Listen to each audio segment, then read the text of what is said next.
All right, here we go. SB8 creates a private cause of action that enables Texans to sue those who perform or aid and abet the performance of abortions after a fetal heartbeat has been detected. The ban comes 2 years after abortion restrictions were proposed in Georgia, Mississippi, Kentucky, and Louisiana. The previous propositions were spoken out publicly against by progressive tech companies with a female customer base, and women-led businesses. That proposed bill never became law. Sacks, you want to just frame for us the legal sort of case here, and then let's go to. Well, do you want to go back and actually frame Roe v. Wade and Planned Parenthood versus Casey? I think those are important to understand what the hell's going on here.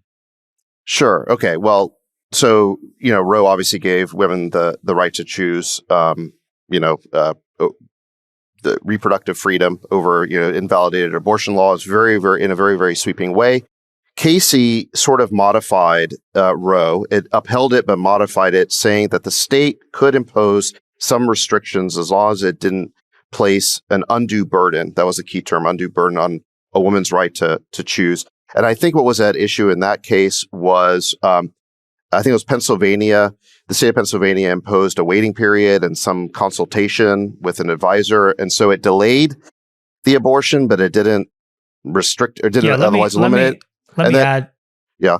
No, well, so Casey, Roe as modified by Casey is really the law of the land right now, which is the undue burden.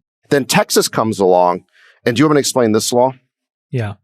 So this law is, regardless of what you think about abortion, it's a really bizarre law because what it does is it doesn't just it doesn't ban abortion outright. What it does is create a private right of action, basically a right to sue in civil court anyone who aids and abets an abortion after about 5 or 6 weeks. So 6 weeks. 6 weeks, basically after a fetal heartbeat can be detected. So which is about 6 weeks into the pregnancy. And the way the law works is that, so point one, abortion providers are prohibited from performing an abortion if they can detect fetal heart tones. Again, that's 6 weeks. There's no exception for rape and incest. I think that's really explosive politically.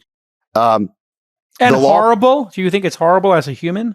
Yeah, I think I'm curious your personal position. Yeah, well, let's get that. Let me just explain the law. So the law puts the onus of enforcement on private citizens, not government officials. Okay, they do that to make it harder to legally challenge this under Roe and Casey. Okay, so what the government has done here, what Texas has done is it gives private citizens the ability to sue abortion providers or anyone who aids and abets someone to get an abortion. So it could be an Uber driver. It could be a friend who simply drives someone to the abortion clinic. It could be a person who provides financial assistance. It could be a secretary who works at the abortion clinic. They can all be sued now under aiding and abetting. And here's really the person who had the abortion cannot be sued, but anyone who aided and abetted can be. That's how they're getting around the right to choose. And here's the craziest part is the citizens who choose to sue don't need to show any connection to the person they're suing.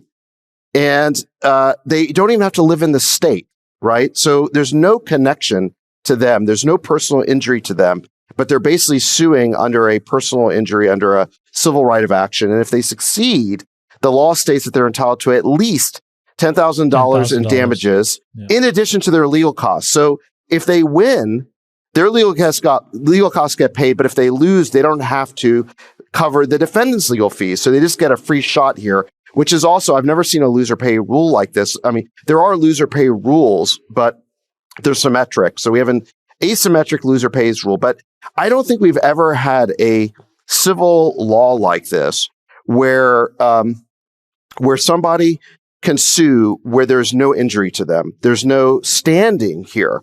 This is the thing that's fundamentally, I think, at odds with our entire legal tradition.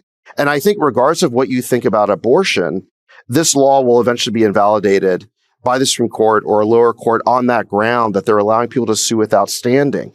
And it's a horrible precedent because can you imagine if what Texas is basically doing is deputizing private citizens to enforce in civil courts a prohibition that they cannot or will not pass directly. Is this the best they could come up in your? Well, hold on. Let's just state a couple more facts. Like this was an extremely well thought out law. I think that the pro-life faction in Texas clearly had some very smart constitutional thinkers that were able to navigate around Roe v. Wade and Planned Parenthood versus Casey to get something written that could be passed in a way where, Sam Alito just basically punted and said, we're not going to give a stay. And so this is going to have to meander through the courts. There is still a risk that it could just get kicked down to Texas and it could remain a state issue, which there is a big risk. And if that's true, then, other states could basically take a run at copying this law. What I wanted to talk about was, if you bring it all together, Friedberg said something about we really value personal freedom. And this is where I was cynically actually, that's not true.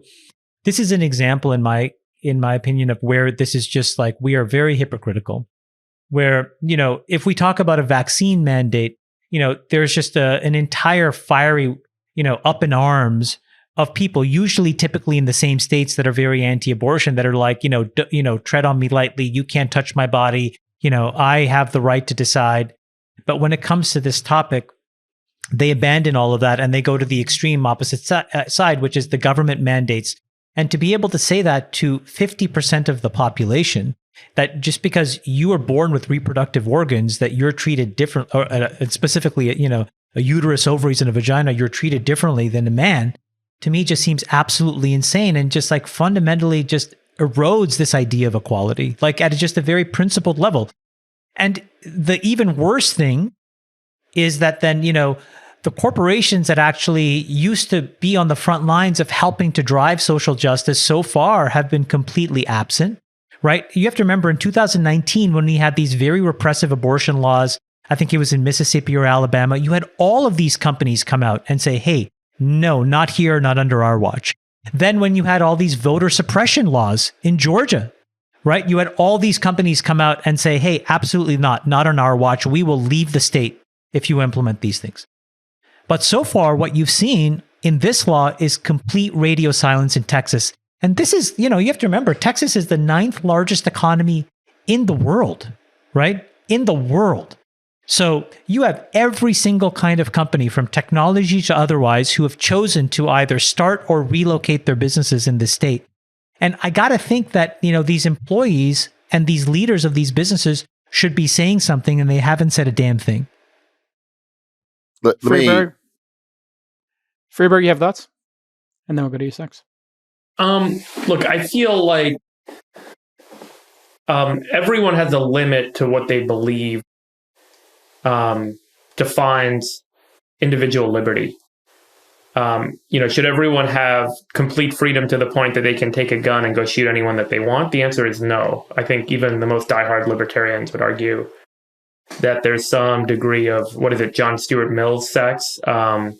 You should have the ability to do whatever you want within your sphere of influence, as long as it doesn't intersect with the sphere of influence of others.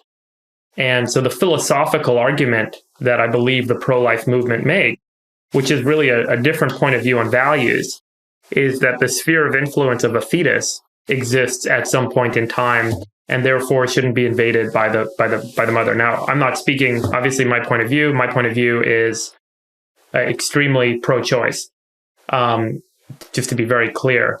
But the argument is I think one that we all kind of blush over and assume that it's about taking away a woman's right, without recognizing the voice on the other side, which says that there is a right to life by a fetus at a certain point in time.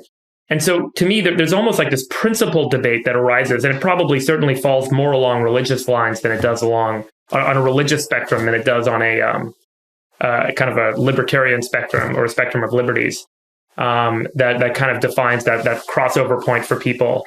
But clearly, Texas is a really interestingly confused state, right? There's this argument about individual freedom, but now what comes across is a highly kind of conservative point of view with respect to the freedom of a pregnant woman. And so, I don't know if there really is an easy answer. It certainly seems to me nowadays that the pro-choice movement is the majority, the pro-life movement is the minority. And maybe I'm off on that, Sacks. You probably know better. But I'm not sure this truly does set a precedent that becomes kind of a widespread recognition of a new way of addressing kind of the pro-life movement, or giving the pro-life movement some additional movement. I still think that the pro-life movement remains a minority and over time that will, there'll be perturbations, but there'll certainly be some resolution over time in favor of what I think the majority. Where are all the politically correct people? Where are they? Where are they right now? Where are all the politically? I mean, like, I guess they were happy to get Mike Richards or whatever the guy's name was fired from Jeopardy last week, but where are they now when we really need them? But Chamath, are you really saying there's not enough outrage about this? I mean, I'm seeing a ton of outrage on social media about this. Yeah, I see everything. I see nothing. I see a lot of useless virtue signaling. I don't see anything that's actually Well, I think what we're talking about here is the leadership of companies and leaders in big companies. Where are they? My prediction is going to be a 1 million person march within 45 days. Okay, well, let me go back to Chamath's point about whether, he called this bill smart in the sense that it was really thought through. I agree that it's a deliberate attempt to circumvent Roe v. Wade and make it harder to sustain a legal challenge against it. But I don't think this is smart. I think it's stupid philosophically, politically, and legally even for the pro-life movement. So philosophically, I think the problem here is they're creating unlimited standing to sue across state boundaries by somebody who hasn't even experienced harm. I mean, this is so far from what conservative jurists and legal scholars have always professed to believe. I mean, I remember 20 years ago, tort reform and ending frivolous lawsuits was the absolute bedrock plank on of the Republican Party. So they're just throwing that out the window here with unknown consequences. Hold on a second. For example, why wouldn't this be used to circumvent people's Second Amendment rights? Why wouldn't you just create a private right of action to sue anyone who could, aided and abetted a gun crime? So I think this is going to boomerang on conservatives. Second, here's what okay. But let me get to the political stupidity of it, and then Henry Belcaster wanted this as one piece, so we didn't have to do so much editing. Chamath. No, look, finish. No, look. The Wall Street Journal has a great editorial today. Okay, this is the Wall Street Journal editorial page is a great piece. This is from. They basically say, look, they say sometimes we wonder if Texas Attorney General Ken Paxton is a progressive plant. That's the guy behind this. His ill-conceived legal attack against Obamacare backfired Republicans in last year's election and lost at the Supreme Court. Now he is leading with his chin on abortion. How about thinking first? So they're pretty clear this is going to get overturned. And frankly, then politically, this is just handed. This is, Democrats are already having a field day with this. So Biden said, this law is so extreme, it does not even allow for exceptions in the case of rape and incest. I mean, look, he's right about that. And Gavin Newsom, the polling for him is now going through the roof because all he has to do for the next 10 days is talk about right to choose in this Texas bill. And he's going to cruise towards defeating the recall because it's basically you're talking about something differently than I was. What I'm saying is something very specific. If you go back to Roe v. Wade, it was written by a man, first of all, which, we can debate whether that makes any fucking sense. But Harry Blackman went to the Mayo Clinic and lived there for like 6 or 8 weeks reading medical textbooks and came up with this trimester framework. And again, I'm just going to go out on a limb and say, I don't have a fucking clue what's going on in a woman's body. And I don't think Harry Blackman did, even though he was much smarter than I and was on the Supreme Court. Okay. And then Casey tried to clean this up by going to this fetal viability thing. So we have this law that was really kind of ill-conceived, but was kind of going in the right direction. But it was really a very first form of judicial activism. We tried to clean it up in the early 90s, but it's always been an issue where eventually what's really been happening is we've been pushing this to a states' right issue. And I think that the cleverness of this bill, and it's dangerous, but it was very well thought out. This was not a random thing where two haphazard dipshits got together and wrote this bill, David. I think that this was methodically planned out for years. And they are dipshits, though. It's totally going to backfire on them. It's not going to. It's David. It's gonna... For example, we now have an activist Supreme Court who may actually not opine on this, on the validity of the issue, but say this is a states' right issue. If this stays in Texas and doesn't get outside of Texas, you will have this specific thing hold and stand. And I think that that's a very bad precedent to have set. I think that these folks planned this out. And I don't think they thought that it was an easy way to overturn it. And I think that's why when everybody was waiting with bated breath for Alito to basically stay this, he didn't. Listen, I think there's a lot of hysteria and hyperbole on social media right now saying that Roe v. Wade's been overturned. The Supreme Court has overturned I'm Roe not v. Wade. saying that. Yeah, Those are get morons who don't know anything. Yes, I'm not saying that. But they're saying that because the Supreme Court ruled on very narrow procedural grounds that it wasn't ready to hear about the Texas law because a harm hasn't been committed yet. But they haven't said they won't look at it in the future. I believe they will. I believe that this law will be found unconstitutional. Not necessarily. Do you think these companies? Not necessarily because of abortion, but just because I know. I don't think this is an abortion issue. The legal definition of standing in a way that flies against everything we know about how the court system works. I think ultimately this is too clever by half by the state attorney general. I think it was constructed. I think he's